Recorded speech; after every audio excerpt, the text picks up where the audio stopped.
In LA this week, I know you feel like he loves you, but he doesn't love you if he hits you. Get out. A city audit finds LA's domestic violence programs underfunded. In fact, meager compared to other big cities. I'm Gil Reyes with steps the city is taking to provide more services. Handling a bigger crime load, tackling homelessness, and getting rid of nuisance properties. City Attorney Mike Feuer offers some new solutions. I'm Anna Marcos, and we'll have more on that. a new era in trash collection with the solar-powered trash station in South LA. That's coming up.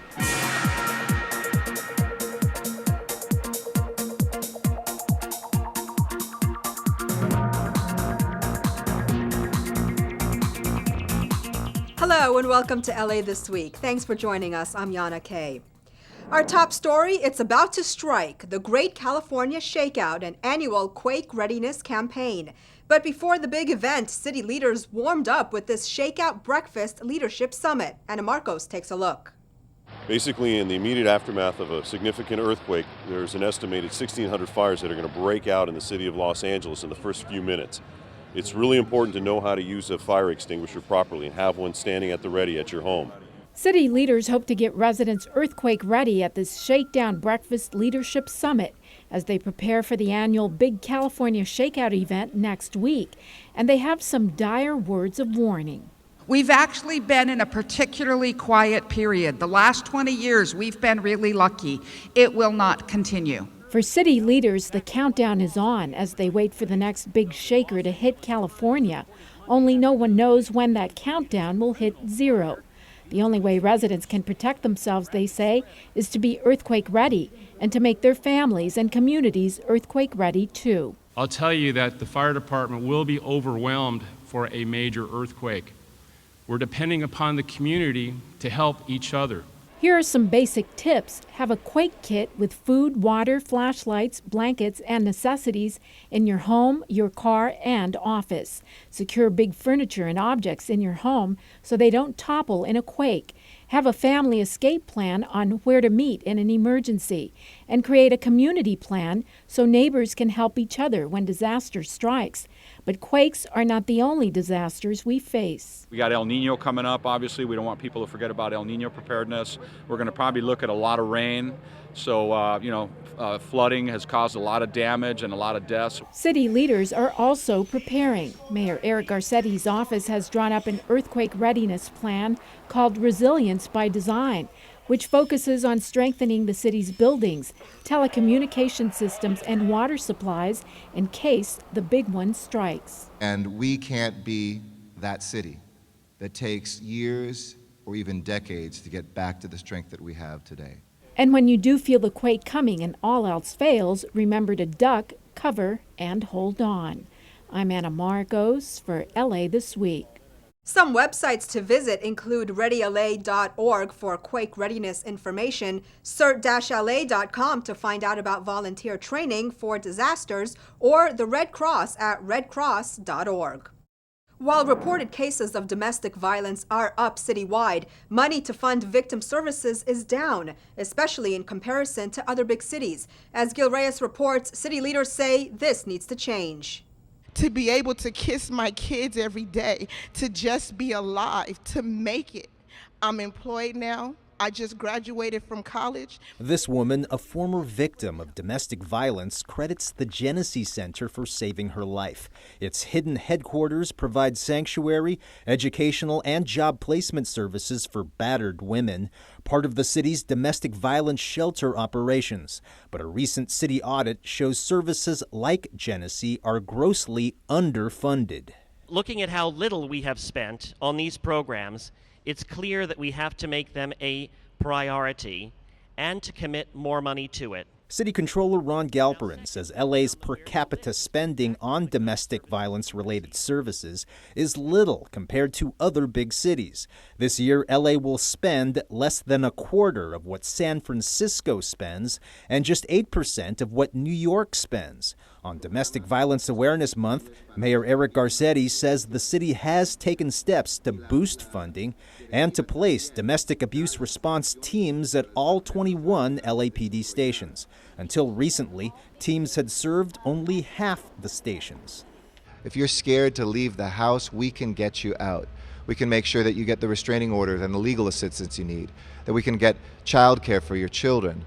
To the victims, I know it's hard.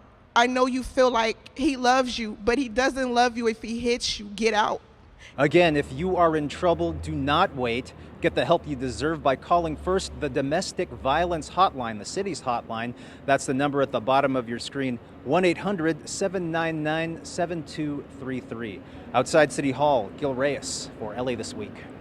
And as city leaders take steps to boost services, Ana Marcos takes a closer look at how these domestic abuse response teams can help victims. This year, like every year, 15 million of our kids will see or experience domestic violence in their homes. But this is more than simply a women's issue or a law enforcement issue. It is a community issue. Domestic violence is the beginning of a cycle of violence that impacts the entire city. City leaders are beefing up LA's fight against domestic violence, whether it be against women, children, or other family members, by doubling the number of domestic violence abuse response teams, or DART. About a year ago, only 10 LAPD divisions had DART. Now all 22 divisions have them. DART teams, made up of police and victims advocates, provide on-site counseling, shelter, and other services to victims when they need help the most. We will get you out of this cycle of violence and fear. We're here with the resources.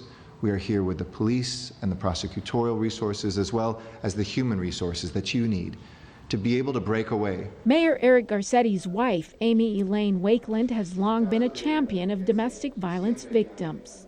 Domestic violence touches individuals and families across every geographic, socioeconomic, racial, and ethnic barrier. It tears families apart, it scars our children, and it perpetuates a cycle that we need to end. And now, thanks to money from the mayor's Fund for Los Angeles, city leaders are hoping victims get the help they need to end that cycle of violence. For more information or help, visit www.safela.org. I'm Ana Marcos for LA This Week. Donors to the mayor's fund in support of expanding DART included Blue Shield of California Foundation, HealthNet, Paramount Pictures, Verizon Foundation, the Caruso Family Foundation, and Union Bank Foundation. Well, he is the lawyer for the people, and City Attorney Mike Feuer now has a little more on his plate as he tackles everything from misdemeanors to homelessness to fighting big agencies in court. Ana Marcos attended one of his so-called coffee sessions to find out what Feuer is up to. City Attorney Mike Feuer is tackling a much bigger crime load these days.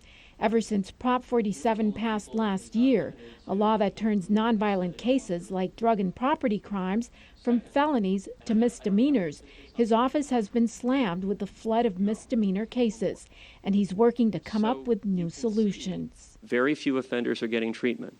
Very few offenders are likely, so far, to suffer any consequence in terms of getting into jail. Feuer and his office have been hard at work identifying 50 drug offenders who have committed 1,200 crimes in the last year, and it is this group which he is working to target. Among his solutions, he's received a grant to start a chronic offender pilot program where drug offenders get rerouted into drug rehab immediately upon arrest. In return, their records are wiped clean and they avoid a court trial. He's also met with local judges, lawyers, and law enforcement to hammer out more solutions. Prop 47 and how we handle it in this county could be either the role model or the object lesson for that national conversation. Feuer is also working on ways to end homelessness, which includes providing housing and services and getting the homeless back on their feet.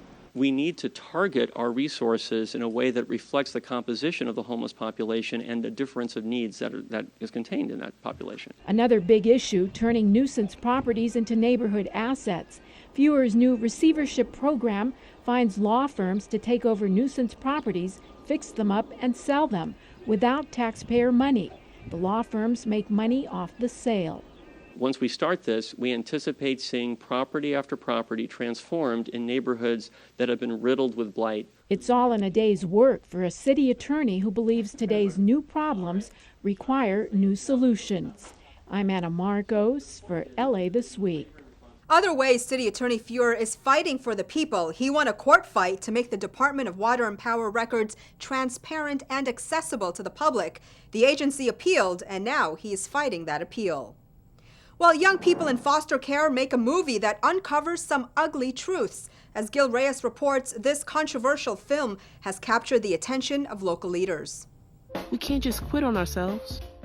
We can do it. The new film, Know How, written and performed by real-life foster youth, exposes little-known flaws within the foster care system, like the overprescription of medication to treat so-called problem children. They're supposed to stabilize folks, but they're not stabilizing you. They're making you zombies, and I think it's a poor excuse to not deal with the real issues that young people in foster care have. Like being cycled in and out of foster homes and juvenile hall. The cast joined LA City Councilman Marquise Harris Dawson for a special movie screening and panel discussion in Leimert Park. A University of Chicago study finds half of foster kids drop out of high school, and even more will be convicted of crimes as adults. Congresswoman Karen Bass says part of the problem is the overprescription of psychotropic medications. Many foster parents don't mind this because they're actually paid more money by the government to care for kids classified as having mental issues.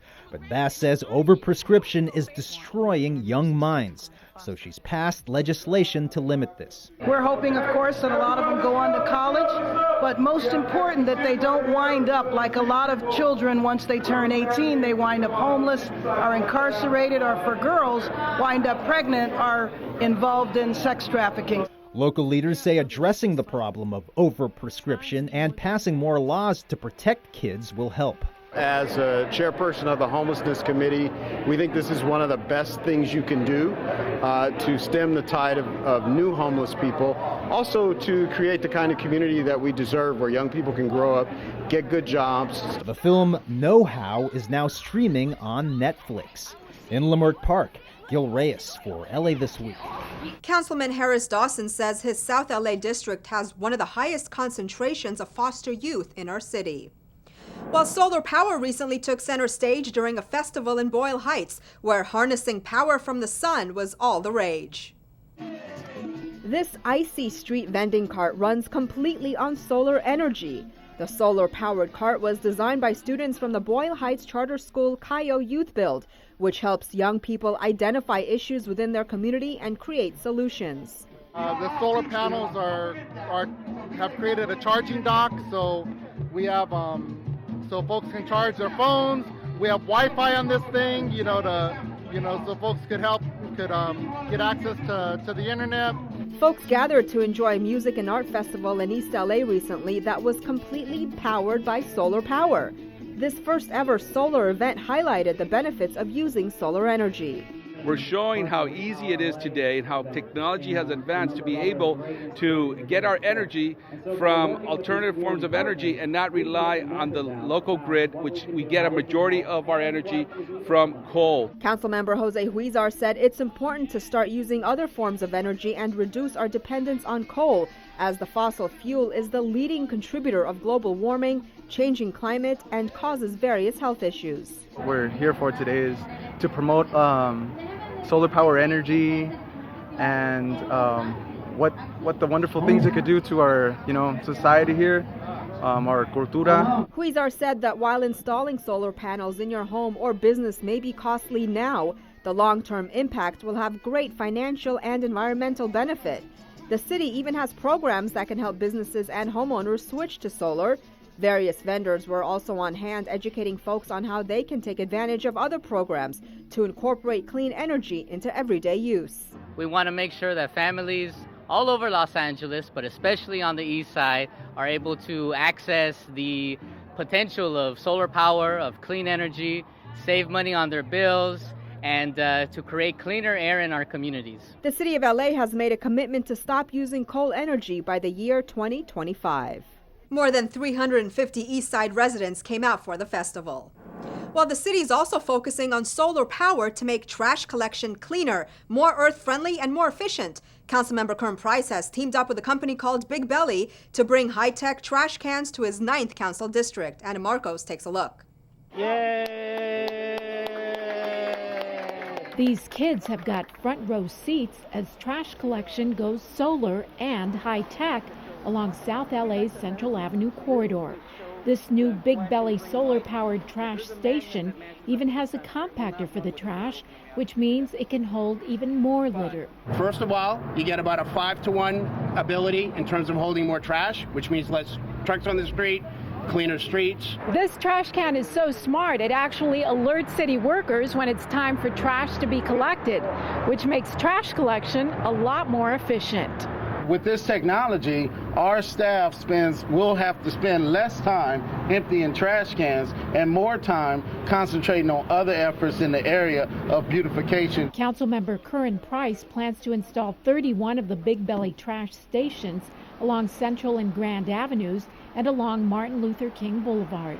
Well, the result, again, is creating the kind of a living environment, that's going to be safe and clean for our families, the places that you would enjoy not just living in, but also shopping in. This is a major commercial area. We're doing lots of things to enhance the desirability of the area. I feel proud of living here. I see a lot of improvement. The city of LA now has about 250 of the high-tech trash stations, and as they work to cut down on the amount of trash that goes to landfills, city leaders are also hoping even their trash collection leaves less of a carbon footprint. I'm Anna Marcos for LA This Week. Big Belly trash stations are fast becoming the new trend. There are now about 30,000 installed worldwide in 47 countries. Well, city officials urge residents to take care of their pets during an emergency, raising awareness for childhood cancer and a service that helps patients get dental care without leaving their home. All these stories in CityBeat. Surrounded by in-service horses and dogs, the Los Angeles Fire Department gathered at the Frank Hodgkin Memorial Training Center with city officials to remind Angelinos about the importance of having an evacuation plan for your pets and animals during fires and other emergencies. Officials say having a plan in place for your pets will help ensure the safety and survival for the rest of your family, especially during fire season. Make sure you practice getting your cat into a crate so that in case of an emergency, you're not scrambling around trying to find Fluffy and trying to shove Fluffy in a carrier while your house is on fire. Being prepared could mean the difference between life and death. A few safety tips include making sure your pets and animals are microchipped and you have a rolling backpack with emergency supplies, food, and water ready to go. I hope someday you'll join us. Children's Hospital Los Angeles joined forces with Councilmember Jose Huizar to honor Childhood Cancer Awareness and Hispanic Heritage Month. Huizar recognized the Children's Center for Cancer with a resolution thanking them for all the work they do on behalf of families struggling with childhood cancer. The disease hits close to home for Huizar, whose daughter was treated at the center for leukemia when she was just 3 years old. Huizar wants Latino families that may have a child with cancer to know that help is available. We want to make sure that we are telling them we're with them, that there are a lot of support systems out there. A teledentistry demonstration recently took place at the Kingsley Manor Retirement Community for seniors who are unable to receive proper dental care. This virtual dental demonstration delivered affordable dental care for seniors in the comfort of their homes. Dental experts say more than half the population is not getting regular dental care, particularly low-income seniors. And 6 years of a demonstration clearly showed that the model worked, that we were able to reach people who weren't getting regular dental care, have diagnostic and preventive services, keep people healthy on site as opposed to having them end up with toothaches and infections and all the other problems of neglected dental disease. Dr. Paul Glassman said this mobile dental service can be used in many different locations such as nursing homes, Head Start and community centers, elementary schools, and residences for people with disabilities. Well, the city of LA braces for El Nino. Like a horror movie sequel, heavy rains are expected to wreak havoc on Southern California once again. But as Gil Reyes reports, there are things homeowners can do to weather the storm. Nearly 18 years after El Nino rains pounded the state, the storm pattern that toppled trees, crushed cars, and flooded streets is expected to return with a vengeance. So we can't prepare for everything, but what we can do is really have a communications plan starting now with the public on things they can do. Councilman Mitchell Englander, chair of the Public Safety Committee, wants the media to encourage preparation at home before rains arrive later this fall. The good news is the city says it's ready on their end. LA sanitation officials say all catch basins and storm drains are cleared and checked regularly to support the expected logjam of water and debris. LA City agencies say they're more prepared now than ever before to deal with the possibility of severe flooding, like the type that typically happens here at the Sepulveda Basin. Part of the reason is improved coordination between agencies in terms of response and preparation. Now it's time for the public to do their part. So what we want the public to do is conserve the use of wastewater and flushing. Adel Hagit Khalil of LA Sanitation says limiting water use in the kitchen and bathroom, especially on rainy days, will help prevent clogging the sewer system. He also reminds residents to secure loose items like trash and recycling bins, which can easily block storm drains. This month, it took just one garbage bin to block a drain and cause havoc in Temple City on a rainy day. Blocked it, and the entire neighborhood flooded. Englander also urging people to invest in rain barrels. The city offers $100 rebates per barrel. They save water, money, and even possibly your street from sewer overflow. But I think we're prepared. We're going to do everything we can to prevent that from happening, but the public can help us. Preparing for El Nino. Gil Reyes for LA This Week. Councilmember Englander's committee is preparing a more expansive media blitz for El Nino preparations. Expect that in early November. While city leaders and students in Los Angeles marked International Walk to School Day by walking to campus. That's the focus of This Week in Tweets. LA Mayor Eric Garcetti's office tweeted a pic of the mayor and councilmember Curran Price walking to school with some kids, posting, "We're celebrating Walk to School Day today at Dolores Huerta Elementary School."